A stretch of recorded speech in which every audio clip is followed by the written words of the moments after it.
안녕하세요. 즐거운 이야기를 통해 수학의 재미를 찾아보는 수다학입니다.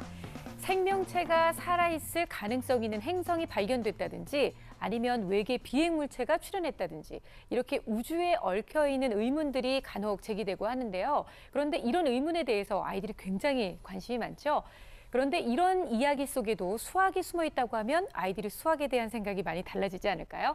자, 오늘도 전문가 선생님들과 함께 즐거운 수학 이야기 시작해 보겠습니다.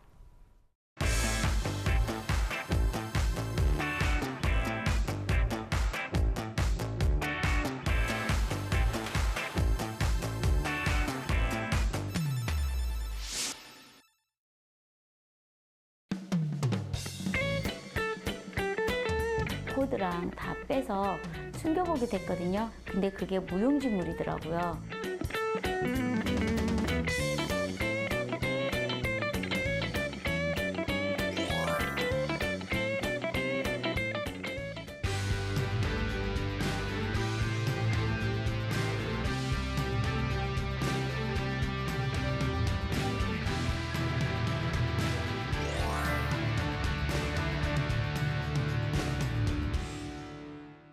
어릴 적 별자리를 배우기 시작하면서 밤하늘을 보면 이렇게 국자 모양의 북두칠성 보면서 저거 북두칠성이라고 외쳤던 기억이 나는데 이리 씨는 뭐가 생각이 나요?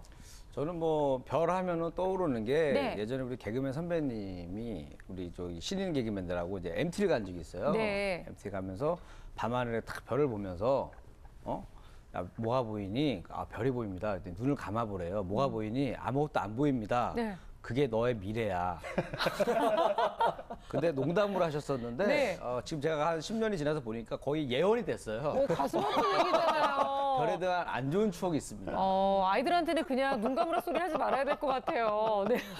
저는 기타반에서 이제 설악산을 한번 간 적이 있었는데요. 그러면 기타반들은 기타를 다 들고 올라가요. 네. 그래서 거기서 연주회를 다 하고 하늘의 별을 딱 보는데 전 은하수가 그렇게 아름다운지 처음 알았어요. 서울에서 은하수를 보기 힘들었는데 별이 쏟아지는 것 같아서 저도 깜짝 놀랄 정도로 아름다운 설악산의 밤이었습니다. 그렇군요. 저는 새내기 때 이렇게 MT를 갔는데 그 밤하늘에 별이 정말 쏟아지는 것 같은 거예요. 그래서 와, 선배 정말 별이 쏟아지는 것 같아요.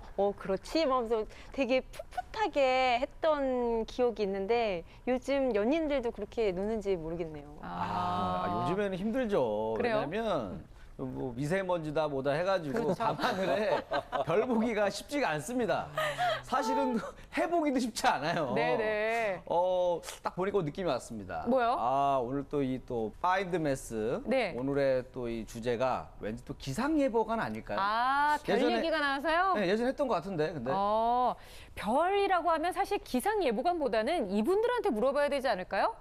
바로 오늘 파인드 매스에서 만나볼 직업은 천문학자입니다. 네. 뭐 행성이라든지 항성, 은하 뭐 이런 천체와 천문 현상을 모두 연구한 사람이 천문학자입니다. 그렇죠? 그래서 뭐 천문학에는 사실 이거 뭐 말로 표현할 수 없을 정도의 천문학과 수학은 그냥 거의 같은 정도라고 생각할 수 있을 진짜요? 정도로 그래서 어마어마합니다. 그래서 오늘도 기대하셔도 좋습니다. 네, 제가 천문학이라고 얘기할 때는 그냥 별 이렇게만 생각했는데 선생님한테로 넘어가니까 굉장히 또 많고 어려운 얘기가 나와서 자, 오늘 파인드 매스에서도 정말 다양한 이야기를 나눌 수 있을 것 같습니다. 자, 오늘의 직업 바로 천문학자입니다.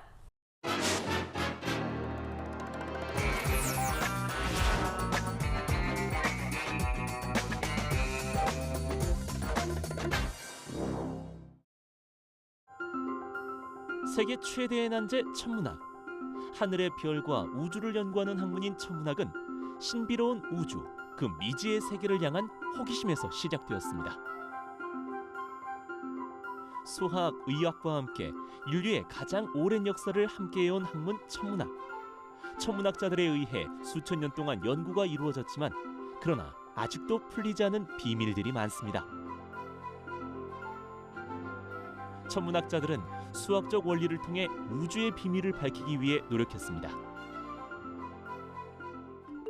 과거의 사람들은 지구가 사각형이라고 믿었습니다. 지구가 평평하지 않다면 땅 위에 사람들이 서 있을 수 없다고 생각했죠. 고대의 수학자이자 천문학자였던 피타고라스와 아리스토텔레스는 지구가 둥글며 완전한 구형이라는 것을 주장했고 그 사실을 증명하기 위해 여러 수학적 원리들을 사용했습니다. 지구가 구형이란 것이 밝혀진 후 이번엔 태양을 중심으로 행성이 도느냐, 지구를 중심으로 행성이 도느냐에 따른 천동설과 지동설이 팽팽한 논쟁을 펼쳤습니다. 갈릴레이 갈릴레오는 종교 재판에 서면서까지 왜 지동설을 주장했을까요?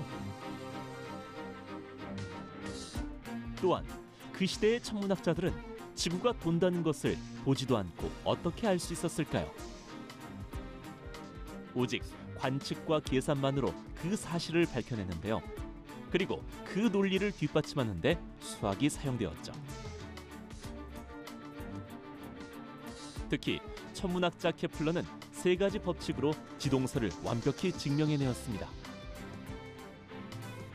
또 천문학자들은 별의 거리를 측정하기 위해 노력했는데요. 삼각비의 원리인 사인, 코사인, 탄젠트를 사용해 우주의 거리를 측정하기 시작했습니다. 과거로부터 시작된 천문학자들의 연구는 지금까지 이어져 오고 있습니다. 과거에는 계산으로만 입증했던 행성 간의 거리를 현대 천문학자들은 더 정확하고 면밀하게 증명하게 되었습니다. 현대 천문학자들의 꾸준한 노력으로 새로운 별을 찾아내고 행성을 탐사하는 것이 가능해졌습니다. 또한 지구에 접근할 가능성이 높은 천체를 선정해 주기적으로 감시하는 역할도 천문학자가 하고 있습니다. 태고의 역사를 간직한 대자연 우주. 친숙함과 경외의 대상이 되는 그곳의 비밀은 천문학자에 의해 열리고 있습니다. Find Max. 오늘은 우주의 비밀을 탐하는 천문학자에 대해 알아봤습니다. 네, 근데 정말로 매력적인 분야가 아닌가라는 생각이 들어요. 영상을 보니까 수천 년 전부터 이 천문학에 대한 연구들이 이어져 왔는데도 불구하고 아직 우리가 모르는 것도 굉장히 많이 남아 있고요. 그 넓은 우주를 다 연구한다고 생각하면 사실 앞으로도 할 일이 너무너무 많고 무궁무진하다 이렇게 예측해 볼 수 있잖아요. 그렇죠. 그리고 또 정말 저도 오늘 굉장히 어려울 줄 알고 네. 걱정을 많이 했거든요. 근데 또 아는 이름이 나와가지고 갈릴레오 갈릴레이. 마음이 좀 편안했죠? 아니 저는 옛날에 사실 두 사람이 쌍둥이인 줄 알았어요. 이름이 너무 비슷하잖아요. 오 마이 갓. 그렇죠. 굉장히 이름이 비슷해가지고 한 사람이잖아요. 네. 한 사람인데 어쨌든 뭐 이분도 나오고. 근데 정말 신기한 거는 저는 뭐 요즘에야 이렇게 또 장비들이 좋으니까 뭐 우주를 좀 연구할 수 있다 치는데 예전에는 정말 장비도 없고 네. 아무것도 없는데 어떻게 이런 우주에 대한 관심을 갖고 또 그런 또 자기 나름대로 생각을 정리했을까. 옛날 사람들은 정말 똑똑한 것 같다는 생각을 했어요. 그리고 그들이 생각했던 게 과히 틀리지 않고 이제 착착 맞아 들어간다는 게 더욱더 놀라운 일이 아닌가 싶어요. 네, 그렇죠. 뭐 수학을 저는 뭐 다른 사람들도 그렇게 얘기합니다만 인류의 지적인 문화유산이다라는 표현을 많이 씁니다. 오로지 인간의 어떤 사유, 정신적인 공부한 내용으로만으로 직접 가보지 않고 그렇죠. 거기까지 거리를 잰다든지 이런 것들이 가능하거든요. 그게 바로 수학의 힘이라고 생각합니다. 그 어떤 문제 해결을 위해서 어떤 값을 알기 위해서 어떻게 하면 알 수 있을까를 고민했던 것이죠. 예를 들어서 제가 저 앞에 있는 폭포의 높이 혹은 저 높은 빌딩의 높이를 알기 위해서 어떻게 해야 될까? 직접 잴 것이냐? 그러니까 그런 거는 할 수가 없잖아요. 이거 불가능하기 때문에 안 되잖아요. 그럼 그걸 어떻게 잴 것이냐 이거죠. 바로 인류의 문화유산인 수학. 바로 이걸로 해결하는 겁니다. 그래서 이렇게 삼각비를 이용해서 높이를 재거든요. 바로 이게 천문학에 응용이 된 겁니다. 그러니까 저 멀리 있는 곳에 직접 가볼 수도 없고. 그렇죠. 예. 그래서 아리스타르코스라는 고대 그리스 수학자가 역사상 최초로 바로 지구하고 달까지 거리와 그리고 지구하고 태양까지의 거리의 비를 알아낸 거예요. 근데 뭐 물론 오차가 있습니다. 오차가 꽤 크긴 하지만 그러나 그 방법 자체가 틀리지 않았다는 거죠. 네. 예, 그때 사용했던 뭐 도구라고 한다면 삼각형, 뭐 직각삼각형, 원, 뭐 이런 정도거든요. 그래서 그걸 어떻게 했냐면 이게 간단하게 될런지 모르겠지만 지구가 있고요.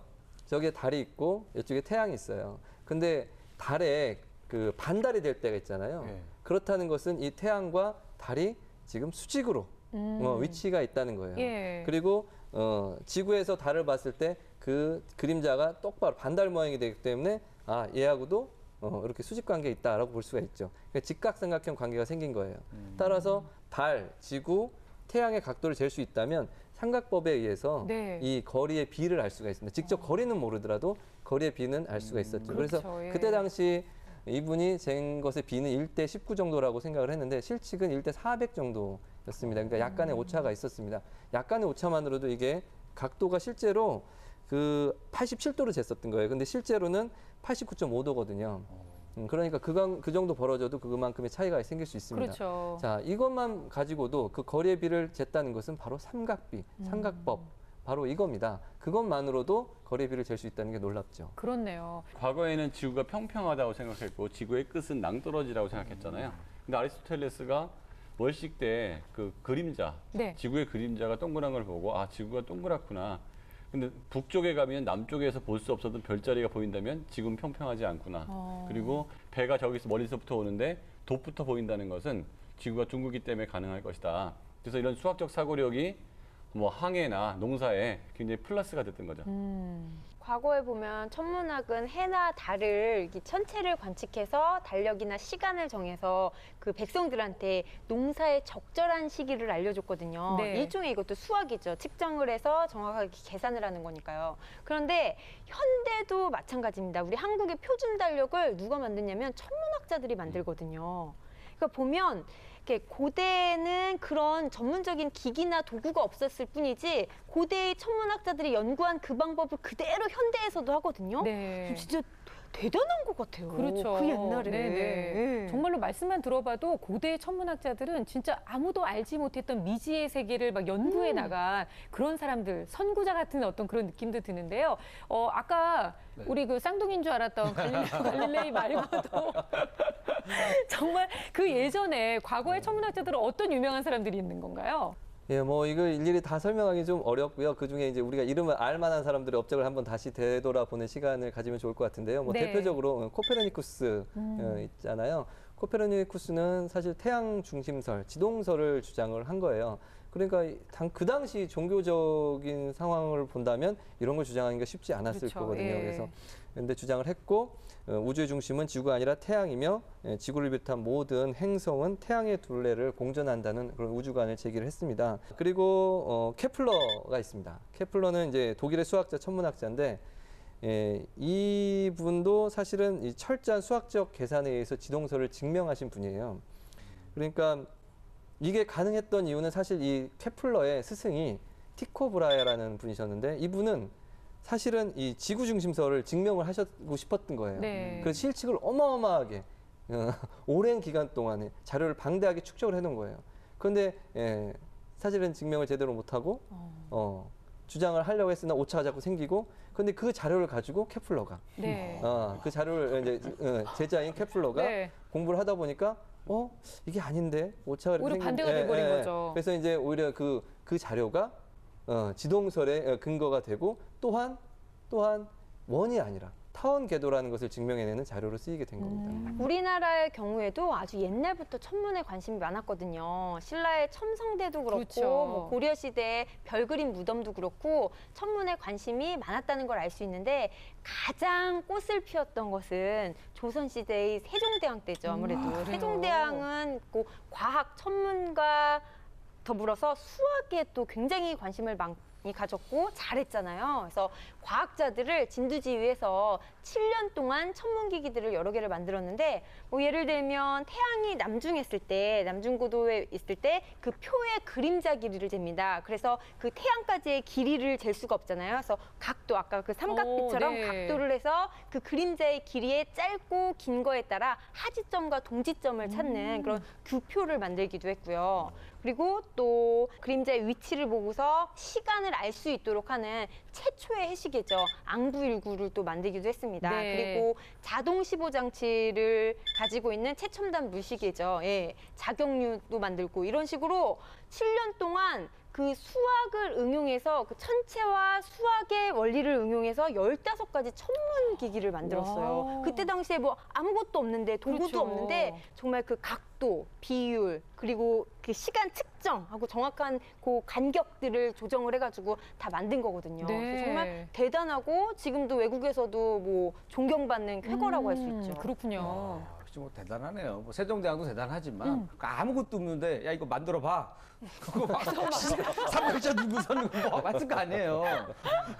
정말 그 사람들도 대단하다. 네네. 하고 우주 얘기를 계속 하다 보니까 네. 정말 또 이 얘기를 또 빼놓을 수가 없는 것 같아요. 무슨요?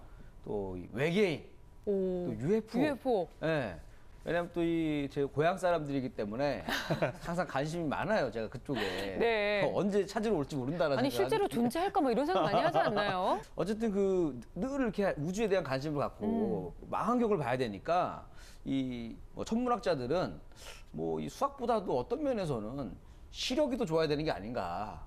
늘 망원경이 언제 떨어질지 모르니까 매일 항상 보고 봐야 되고 하기 때문에 저는 그런 생각을 하는데 도대체 뭐가 필요한지 네, 천문학자들한테 가장 중요한 게 그러게요. 뭔지 궁금합니다. 과거의 천문학자들이 농사나 아니면 그 항해 때문에 실질적 학문으로 천문학을 공부했어요. 근데 지금은 정말 연구가 많이 됐기 때문에 천문학과 천체 물리학이 구분되지 않고 하나로 돼가는 경우가 있고요. 네. 그래서 지금은 사실 하늘에 그 망원경으로 별을 보는 일은 사실 별로 하지 않아요. 다 돼 있기 때문에. 그래서 지금은 그 계기판을 놓고서 이들이 어떻게 움직이는지를 분석 데이터를 분석하고요. 그 다음에 원리를 깨달으려고 노력하는 거죠. 우주의 생성 원리, 블랙홀. 그 다음에 그 별들은 어떤 걸로 구성되어 있고 저 끝에는 뭐가 있을지. 그래서 다분히 순수 과학으로 갔기 때문에 네. 지금 천문학이 과거에는 실용과학이었지만 지금 순수 과학으로 갔기 때문에 물리학이 천문학과 거의 유사한 상태라고 볼 수 있고요. 일단 천문학과를 나오거나 물리학과를 나와서 공부를 많이 해야 돼요. 네. 석사도 하고 박사도 하고.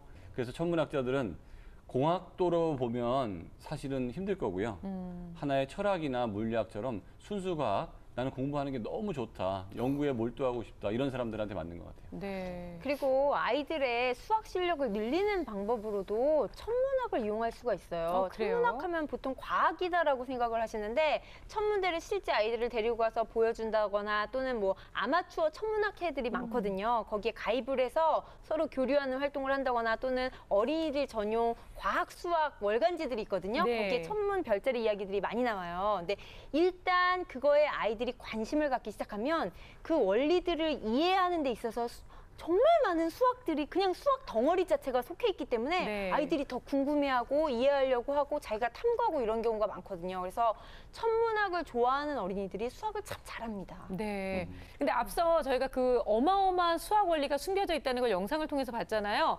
이렇게 어려운 거는 우리 김세희 선생님께서 설명을 해주실 거예요. 이게 어려운 게 이게 쉽게 될지 모르겠습니다. 예, 사실 뭐 이것도 다 소개할 수는 없잖아요. 그래서 대표적인 것들 몇 가지. 첫 번째 삼각비가 이제 놀랍게도 고대에서부터 만들어져 사용이 됐습니다.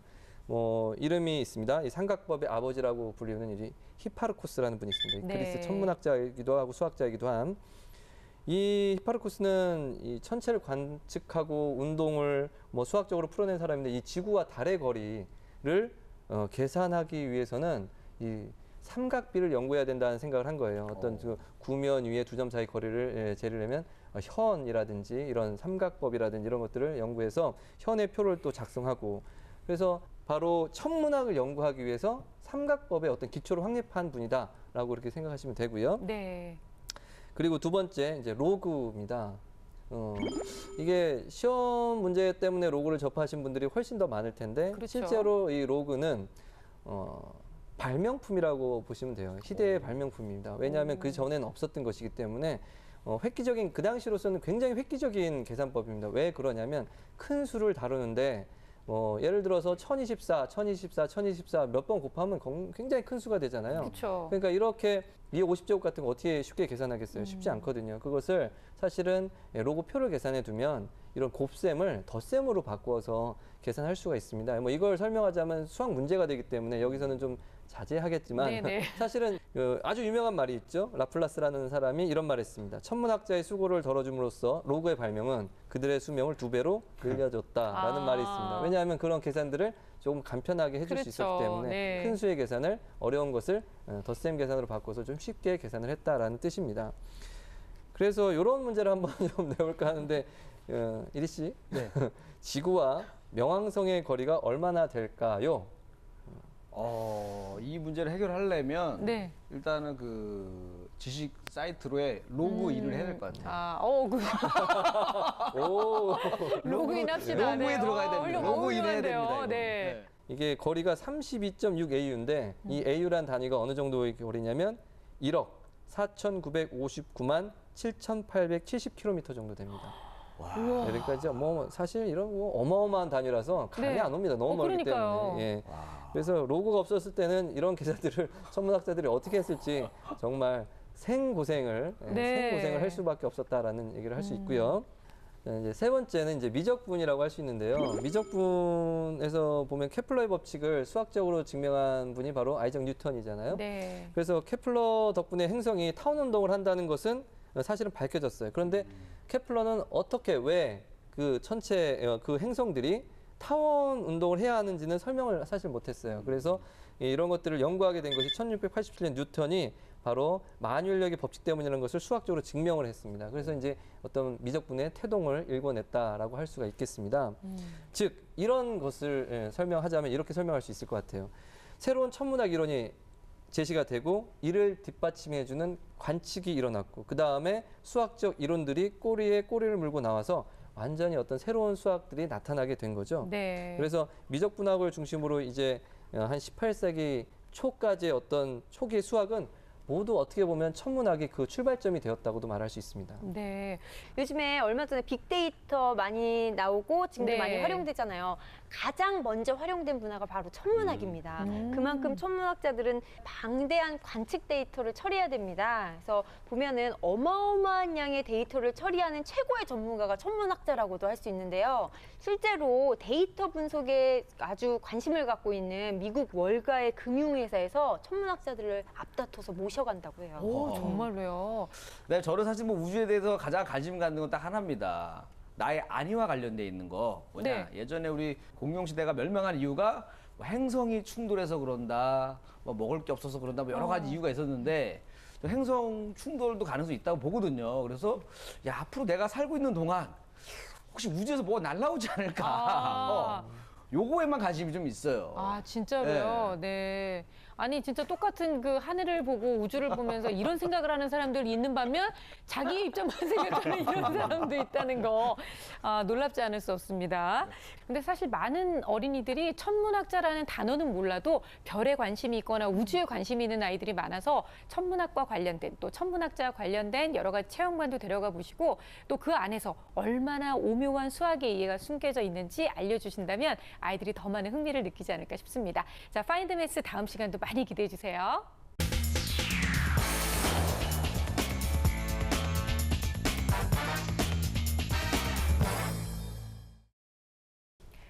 네, 시청자 여러분의 수학 고민을 해결해 드리는 클리어 매스입니다. 오늘은요, 참 중요하다고 얘기할 수밖에 없는 중학교 3학년 남학생의 사연이 기다리고 있는데요. 사실 중학교 3학년이면 저희가 늘 항상 강조하잖아요. 한참 공부도 많이 해야 되지만 진짜로 공부가 무엇인지를 좀 알아야 될 때다.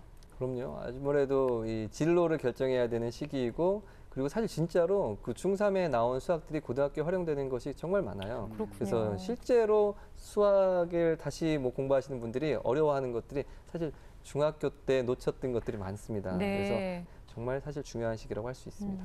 맞아요. 저도 딱 중학교 3학년 때 생각해 보면 네. 진로에 대한 고민들도 많이 했던 것 같아요. 뭐 인문계를 갈지, 또 실업계를 갈지, 아니면 뭐 예고를 갈지, 또 다양한 고등학교는 선택의 폭이 넓어지니까 인생에 있어서 정말 중요한 두 번째 선택의 순간이 오는 거죠. 첫 번째 선택은 뭐냐? 인생에서 가장 중요한 선택. 엄마가 좋아, 아빠가 좋아. 항상 이거 이후에 가장 큰 고민이 어떡해. 이제 학교를 어디로 가야 되지? 이거거든요. 이 어. 고민을 하지 않을까. 그래서 이리 씨는 첫 번째 고민은 해결됐어요? 아빠가 좋아요? 엄마가 좋아요? 저는 둘 다 좋아로 해서 어렸을 때부터 이제 다 잔머리가 있었죠. 역시 지혜롭게 잘 큰 것 같아요. 네네네. 자, 오늘 저희 클리어 매스에 사연을 보내준 중학교 3학년 남학생은 과연 어떤 고민을 갖고 노크를 했는지 사연 함께 만나보도록 하겠습니다. 중요한 시기를 보내고 있을 오늘의 주인공을 만나러 온 이곳은 인천광역시. 깜깜해진 밤에야 집에 돌아오는 오늘의 주인공, 중학교 3학년 노태영 군을 소개합니다. 학교 수업이 끝난 후 일주일에 3번 집 근처 보습학원에서 전과목을 배우고 있었는데요. 집에 돌아오면 밤 10시가 훌쩍 넘는다네요. 그나저나 집에 오자마자 컴퓨터 앞에 앉은 태연이. 어라?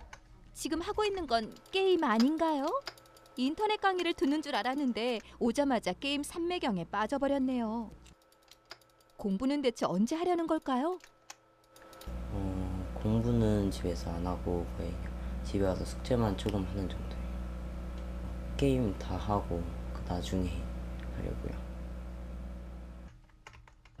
하지만 게임에 몰두하다 보면 3-4시간이 훌쩍 넘어가는 일도 다반사라는데요. 곧 있으면 고등학생이 되는 태연이. 하지만 아직 공부에 큰 욕심이 없는 태연이가 그저 걱정스럽다는 엄마. 요즘 아이들이 학교에서나 학원에서나 공부하느라 굉장히 스트레스거든요. 근데 집에서까지 그렇게 공부해라 하기는 조금 너무 스트레스 주는 것 같아서 제가 자유를 주었고요. 자유를 주다 보니까 너무 컴퓨터 게임에 빠지다 보니 공부는 뒷전이 돼버려서 지금 많이 걱정하고 있고요. 제가 컴퓨터도 코드랑 다 빼서 숨겨보게 됐거든요. 근데 그게 무용지물이더라고요. 이제 몸에 밴 것 같아요. 해야겠다고 계속 생각하는데 게임 때문에 좀 하기 어렵죠. 고등학교 올라가면 그때부터 줄이고 공부하려고. 아직 공부 습관이 제대로 잡혀있지 않아서일까요? 공부를 해야 한다는 마음은 있지만 막상 책상에 앉아 수학책을 펼치기까지 오랜 시간이 걸리는 게 단점이라네요. 게다가 문제를 풀 때 연습장 대신 모든 풀이 과정을 문제집에 적는 건 역시 좋지 않은 습관 중 하나였습니다. 어려운 문제라도 만난 걸까요? 지웠다 풀었다를 반복하는 태연이. 아무래도 표정을 봐서는 문제가 썩 잘 풀리지 않는 것 같죠? 태연아. 네. 어려운 문제 만났어? 네. 어떤 단원이 어려워? 이 함수 부분이 제일 어려운 것 같아요. 예전에 배웠던 공식까지 대입해서 풀어야 돼가지고 그것 때문에 좀 더 힘든 것 같아요. 중학교 1학년부터 배우기 시작하는 함수. 실제로 다른 문제보다 유독 함수 문제에서 오답률이 높다는 태연이. 궁금한 게 있는데 함수가 뭐야? 설명해 줄 수 있어 혹시? 그건 잘 모르겠어요. 막상 설명을 하려고 하니 앞이 깜깜한가 보네요. 마음만 먹으면 정말 100점도 맞아오더라고요. 근데 태연이가 마음 잡는 거를 잘 못해요. 그리고 아직까지 공부하는 방법을 모르고 목표가 아직 없고 내가 왜 공부를 100에서 100점을 맞아야 되는지 그런 거를 전혀 못 느끼고 있더라고요. 태연이의 수학 성적이 제자리인 원인이 학습 동기 때문일 것이라 예상하는 엄마. 과연 태연이는 구체적으로 미래를 어떻게 생각하고 있을까요? 잘 모르겠는데 바리스타? 작은 형이 바리스타 하는 거 보고 일도 재밌어 보이고 멋있어 보여서 그래서 결정하게 된 것 같아요. 아직 장래에 대해 심각하게 고민해보지 않은 태연이. 앞으로 대학교 진학도 해야 할 텐데 관심 있는 분야가 따로 있는 건 아닐까요? 그건 잘 모르겠어요. 거기까지는 아직 생각을 안 해봤어요. 학습 동기는 물론 공부 방법도 모르겠다는 태연이. 이제 막 공부에 첫 발을 내디딘 태연이를 위해 수다 도와주세요. 네, 오늘의 주인공 중학교 3학년 태연이를 함께 만나봤는데요. 일단 저렇게 게임에 빠져 있는데 저렇게 게임을 주구장창 하는데 아이가 뭐 아무리 공부를 좋아한다고 해도 저는 저 정도로 게임에 빠지면 공부를 할 시간도 없을 것 같다는 생각이 들었거든요. 굉장히 심각한 상황입니다. 이제 게임을 하고 있고 이제 제대로 시간을 활용하지 못하는 거에서 너무 안타까운 마음이 들고 네. 문제는 중학교는 그렇게 했다고 해도 고등학교 1학년이 돼서 다시 시작을 하면 중학교 때 배웠던 걸 그대로 재활용해서 이렇게 자신의 재산처럼 가지고 시작하기 때문에 지금 시급합니다. 게임할 시간이 없어요. 그러니까요. 빨리 보충을 해야 돼요. 그리고 의욕도 없어 보이는 것도 마음이 아파요. 아니 정말 뭔가 너무 힘이 없고 의욕이 없는 게 목소리에서도 드러나는 것 같아서 있었어요. 맞아요. 활력이 없어요. 그러니까 공부를 못 하더라도 활기찬 애들이 있거든요. 그렇죠. 저처럼. 근데 뭐 활기가 없으니까 저는 더 걱정이 되는 거예요. 그래요, 맞아요. 그리고 뭐 바리스타라는 뭐 꿈이 있다고 하는데 막 되게 열정적으로 얘기하는 것도 아니고 그냥 자기가 아는 직업 중에 그런 게 있다 정도였고 또 게임도 제가 아는 애들은 되게 적극적으로 하거든요. 막 안 되면 막 소리도 지르고 막 잘 되면 막 좋아가지고 막 펄펄 뛰고 막 이래요. 근데 태연이는 그냥 별 감정 없이 하는 것 같아가지고 일단은 게임을 끊어야 되는데 제가 봤을 때 태연이 성격상 그 부모님께서 네. 일단은 야 뭐 그냥 기하게 게임하는 거 제대로 해라. 1등 한번 해라 하면서 막 응원해주고 격려해주고 막 이러잖아요. 부담돼서 게임을 왠지 안 할 성격인 것 같아요. 차라리 공부가 낫겠다 이런 생각을 하게 그쵸, 만들라는 그쵸. 건데 어머님이 사실 이 게임을 끊게 해보려고 컴퓨터를 치워보기도 하고 코드도 그냥 막 뽑아버리기도 하고 여러 가지 노력을 하셨대요. 그럼에도 불구하고 이게 나아지지 않는다고 하는데 역시 이런 상황에서는 민성훈 선생님의 독설이 필요하지 않나 싶어요. 선생님이 한 말씀 정말 따끔하게 해주시죠. 그 김영준이라는 학생이 있었어요. 얘 보니까 딱 걔가 떠올랐는데 중3 때 엄마가 학원 가라고 돈을 주면 다음날 환불을 해가지고 PC방 가서 게임을 하는 거예요. 아이고. 걔가 중3 때 한 30명 중에 한 25등 했었고 네. 중1 수학도 5%였어요. 근데 걔가 중3 때 게임을 끊었다니까요. 그 게임 중독자가. 그거를 끊게 하신 게 민성훈 아니 선생님이세요? 저는 아니고요. 이 인생에 그날과 그분이 오셔야 된다는 건데 얘한테도 정말 운이 따라주고 해야 되는데 아버님께서 이제 직장을 좀 포기하시고 집에서 계속 쉬다 보니까 얘가 그런 생각이 들었다는 거예요. 내가 나중에 어른이 돼서 저런 모습이면 어떻게 할까 했더니 등허리에서 땀이 쭉 나더라는 거예요. 그 순간에 게임을 조금씩 멀리 하면서 네. 공부를 시작했는데 결론은 고등학교 올라가서 전교 1등을 했고요. 그다음에 서울대학교 경제학과에 입학을 했어요.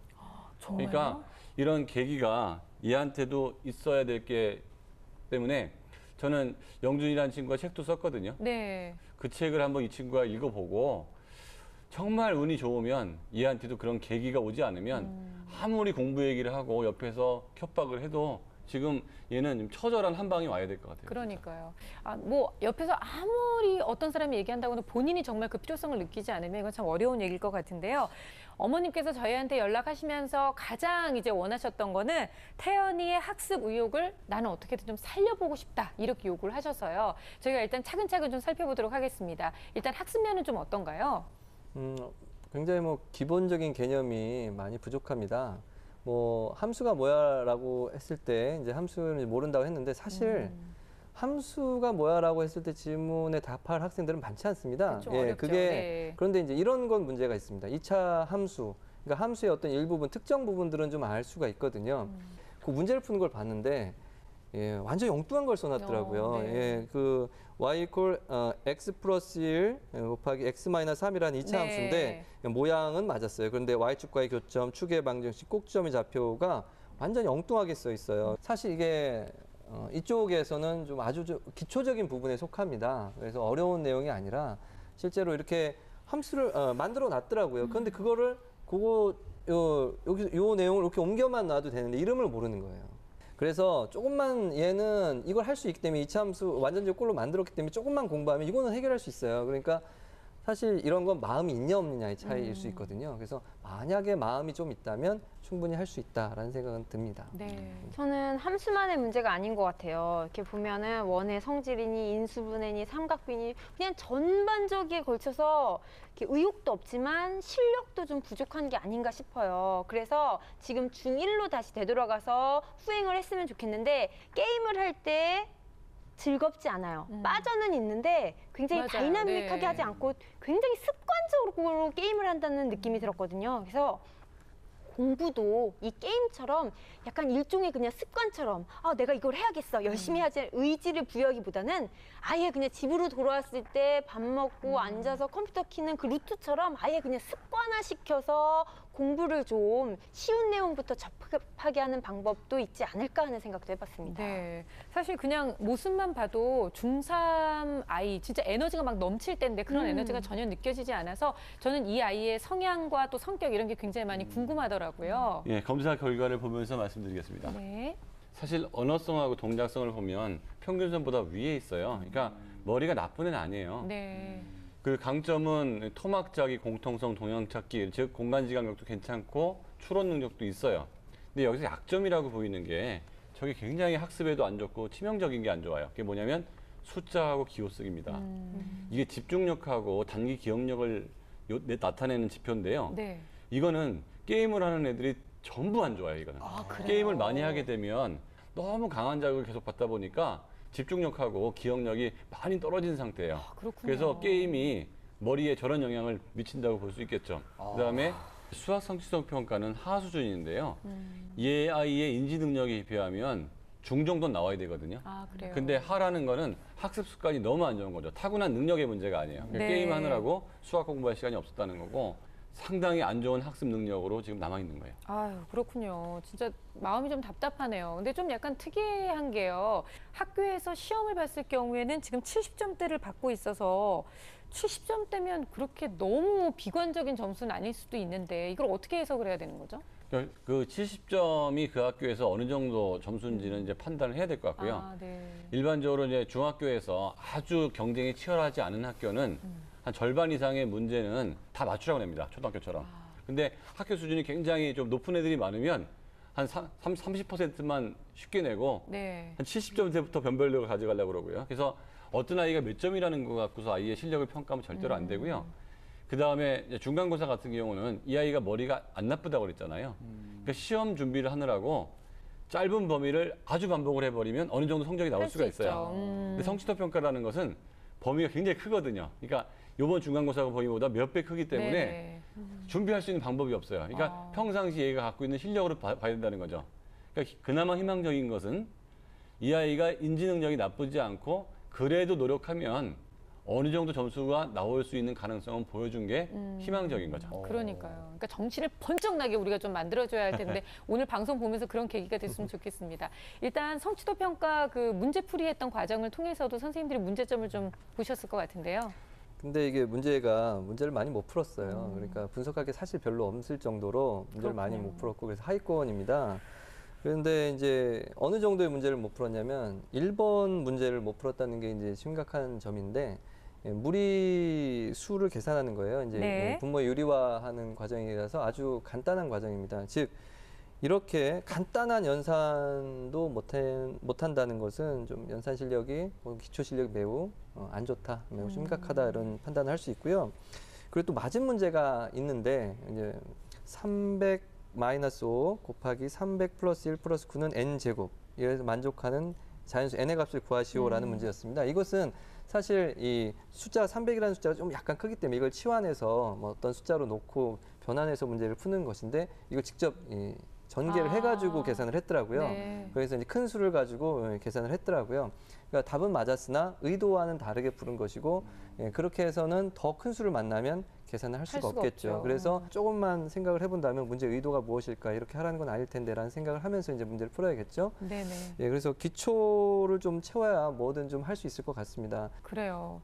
어머님께서 이제 너무나 의욕도 없고 동기도 없는 아이 때문에 이제 가장 많이 이제 속상해하시고 어디서부터 어떻게 손을 대야 될지 모르겠다라고 이제 생각을 하고 계시는데요. 어떻게 하면 이 의욕을 좀 키워줄 수 있는지와 더불어서 엄마가 꼭 취하셔야 될 행동과 뭐 태도 어떤 게 있는지 선생님들께 좀 듣고 싶습니다.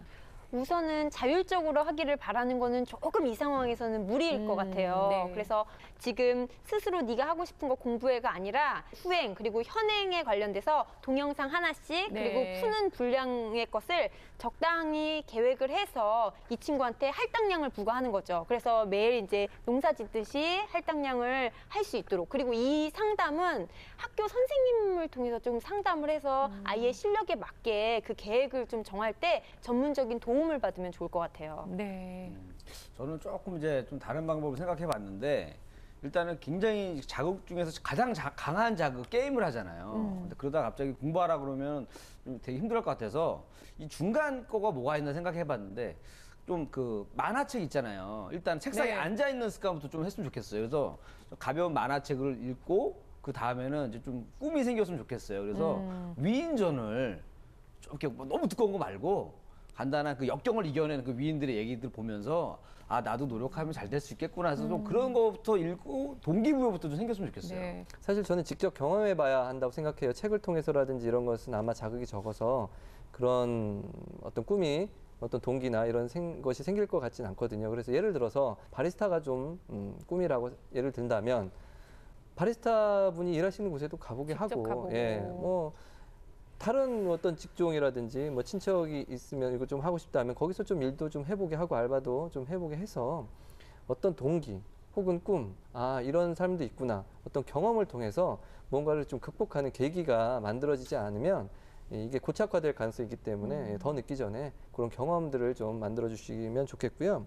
계획을 짜보는 것을 좀 해봤으면 좋겠습니다. 그리고 또 그것을 지켜나갔을 때 단기적인 어떤 보상을 해준다든가 이런 식으로 해서 계획 짜보면서 그것을 실천해 나가면서 적절한 보상이 주어졌을 때 학생이 조금씩은 좀 변화해 나가지 않을까 이런 기대를 해봅니다. 네. 이리 씨가 얘기한 만화책이라는 것 있잖아요. 그것도 굉장히 좋은 방법인 게 네. 일단 중독성이 강한 게임에 빠져 있잖아요. 그러면 더 재미있는 것 쪽으로 옮겨줘서 이쪽을 못하게 만드는 거예요. 예. 그 중에 하나 만화가 될 수도 있어요. 네. 그러니까 만화를 봄으로 인해서 흥미를 아주 깊게 느끼면 게임에 대한 그 중독은 빠지고 만화에 대한 중독이 생길 텐데 만화에 대한 중독은 게임 중독보다 약하기 때문에 다시 딴 데로 갈 수 있는 중간 기점을 만들 수가 있고요. 또 하나는 수학 공부를 지금 많이 한다고 해서 수학은 개통학문이기 때문에 단기간에 실력이나 성적이 올라가지는 않아요.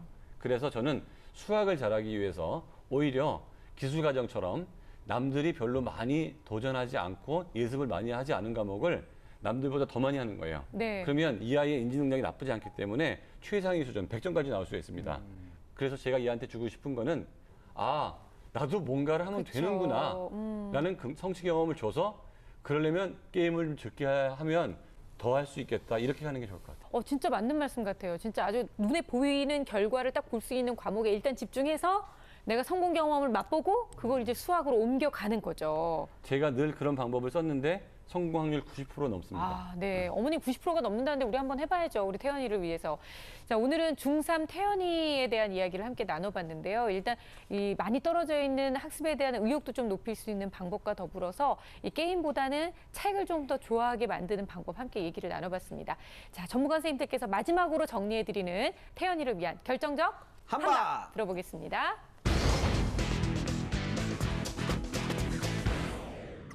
제 결정적 한방은 오프라인입니다.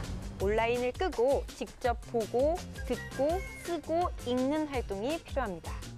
제 결정적 한방은 여행입니다. 아버지든 어머니든 태연이하고 시간을 내서요. 딱 일주일간 여행을 하세요. 공부도 하지 못하고 게임도 하지 못하는 상태를 만들어 주셔야 됩니다. 그리고 태연이한테 어떤 얘기도 할 필요가 없어요. 아무것도 하지 않고 일주일 보내다 보면 자기의 삶에 대해서 생각을 합니다. 그리고 돌아오면 게임이 좀 줄어들고 공부를 할 가능성이 있습니다.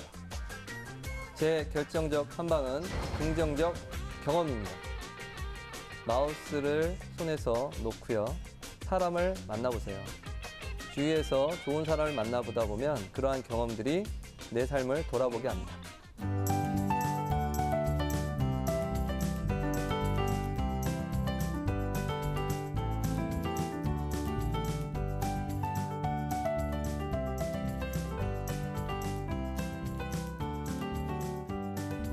네, 전문가 선생님들의 결정적 한방에 이어서 우리 이리 씨가 어떻게 보면 형으로서 네네. 한방 날려주시죠. 아, 제 결정적 한방은 네, 바로 이 소리입니다.